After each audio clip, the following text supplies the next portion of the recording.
Well, we're going to get into one here. New Year, so this is a big one. Hello, Bobby Bones. My holiday break was spent dealing with a lot of stress. I'm wondering if my husband is cheating on me. A week before Christmas, I was grabbing extra wrapping paper from the garage and stumbled upon my husband's hiding stash of gifts. A couple of electronics, a box of shoes, clothes. But what stood out was a jewelry box. I obviously didn't say anything because I didn't want to ruin the surprise. But to my surprise, I unwrapped all the gifts. I saw everything except the jewelry box. I haven't said anything to my husband, but now I've been questioning the last few months and wonder if I've been blind to red flags of him working extra hours, being exhausted all the time. I thought it was all him just being tired from the crazy end of the year time. But is it possible he's just been keeping secrets from me? How do you think I should approach this? Signed, Red Flag Missing Wife. So there are a lot of directions we will go here. First, I will say this.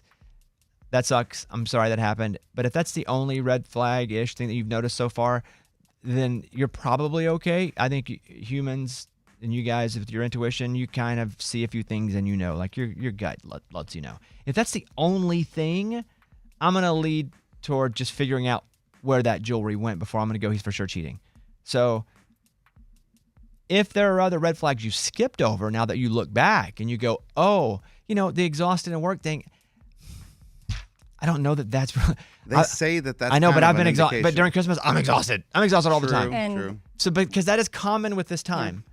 So, I hear you. That could be a flag. Amy, I will go to you first. Yeah. Are there any other people that the ring could have gone to? Is there a sister or mom or the jewelry? I guess I'm picturing I would just say a ring. jewelry. I don't know what's a ring. I know. I don't know either. But is there anybody else that would fit that? I know. That he That's would what be I was shopping thinking. for? I would have to ask though. I mean, that's the next best thing you can do is say, hey, I came across this piece of jewelry and now I'm very curious where it is. So let's talk about it. I think the fact that this is such a fundamental part of your life, you don't dilly-dally with it.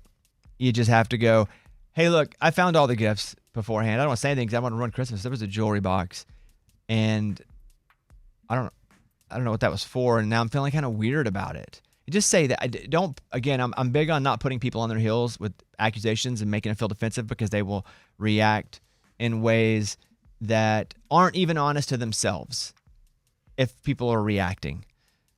You say, I'm just, whatever the question is, I saw that and I'm just curious. Like, what even was that? If he then starts to be defensive, you know something's up. You don't want to make him defensive, but if he then is defensive when you're not making him defensive, big old fat red flag swinging in your face. But you have to ask. I wouldn't even monitor for other red flags because this is going to bother you so much. It's going to affect your day-to-day. It's going to affect your relationship with him, the kids, every minute, every second. So I would find a time. I would not approach him aggressively.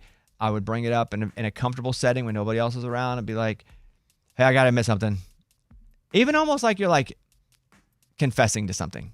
Because because you were peeking. Yes, all you're doing is putting him in a situation to answer in a non-reactive tone, so he's not feeling defensive, and see if he gets defensive. You can even say too, I'm trying to assume the best here. But first say, look, I gotta admit something. Mm-hmm. I don't like this about myself, but I was snooping and I saw the gifts. That's good. That's on me.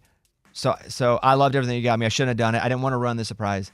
But what was in there? I did see like a jewelry box. What was it? What was that for? Just like that, and then watch him. And if it's easy and it's like, oh yeah, that was I was holding my buddy at work, John, his wife, so she didn't see it. And if he answers so calmly and is very collected, you got nothing to worry about.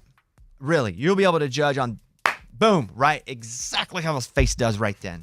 Yeah. If he gets defensive, something's up. But you can't make him defensive with how you ask the question. You're having too much fun with this. Well, that's how. It's important to her not to make him defensive with the question. But you got to be a buffalo. Okay. What does that mean? Buffaloes go into the storm, so they get through it faster. Cows turn away from the storm thinking they're avoiding it, but the storm catches up to them, and then they're in the storm longer. This is one of those things, if you sit on it, you're going to be in your own agony for months, speculating, and there could be an easy answer, or you could get through the hard stuff faster. Be the buffalo. Don't go into the storm. Don't make a storm, though. No. Yeah, the storm can happen after you find he's cheating on you. This is an analogy. Yeah. No, I hear you, but don't make a storm. Make it the most pleasurable. Make it a beach vacation when you have the conversation. And then yes, it's a you storm. can be a sweet buffalo. Yes, just it's all chill. Bring it up chill. Admitted you shouldn't have snooped. and watch his reaction when you don't make him defensive. If he's defensive, red flag. Man, thanks for sending that. That's fun to figure out. Hopefully he's not. I think I bet he's not. I would think he's not. I bet he's not. Okay, thank you. That's the mailbag. Close it up. It's a Bobby Bones Show.